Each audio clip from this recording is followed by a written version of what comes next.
40 বছর যাবৎ তিলে তিলে জমানো সঞ্চয়ের 50 লক্ষ টাকা দান করে দিলেন চট্টগ্রামের মোহাম্মদ আলী নামের একজন ব্যক্তি। তিনি দান করেছেন চট্টগ্রামের একটি হাসপাতালের শিশুদের ক্যান্সারের চিকিৎসার জন্য। এরকম মহৎ ব্যক্তি আজকাল দেখা যায় না। ঘটনাটি ঘটেছে 2022 সালে। তো কিছুদিন আগে আমি এটা জানতে পারি। তারপর চিন্তা করলাম যে এরকম একজন মহৎ ব্যক্তিকে নিয়ে যদি একটা ভিডিও না বানাইতে পারি তাহলে তো হয় না। বিষয়টা মানে কেমন লাগে, নিজেকে অপরাধী অপরাধী মনে হয়।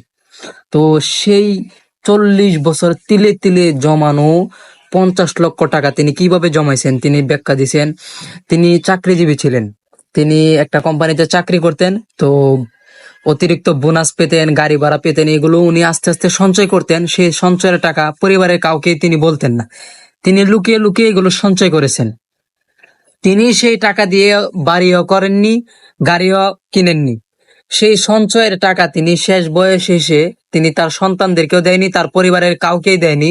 তিনি চট্টগ্রামের একটি হাসপাতালে শিশুদের ক্যান্সারের চিকিৎসার জন্য 50 লক্ষ টাকা তিনি দান করে দিলেন। সুবহানাল্লাহ, এরকম মহৎ ব্যক্তিকে দেখা একটা ভাগ্যের ব্যাপার। তো আমরা তো শুধু অনলাইনে লিঙ্ক খুঁজি, কে কি করেছে, মানুষের দুষ ত্রুটি এগুলা খুঁজি, কিন্তু ভালো মানুষকে আমরা কয়জনই বা চিনি। অথচ মানে বিষয়টা ঘটেছে 2022 সালে, আর আমরা 2025 সালে এসে আমরা এখন জানতে পারছি। তো এরকম একজন মহৎ ব্যক্তির জন্য আপনারা অবশ্যই দোয়া করবেন। তো বিষয়টা আমার কাছে অনেক ভালো লাগছে, এই জন্য ভিডিওটা বানাইলাম। আপনাদের কাছে কেমন লাগছে এটা অবশ্যই বলবেন।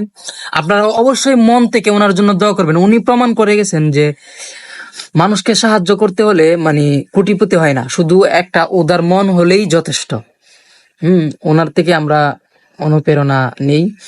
আমরা সবাই ওনার জন্য দোয়া করি। ভিডিওটি ভালো লাগলে অবশ্যই শেয়ার করবেন।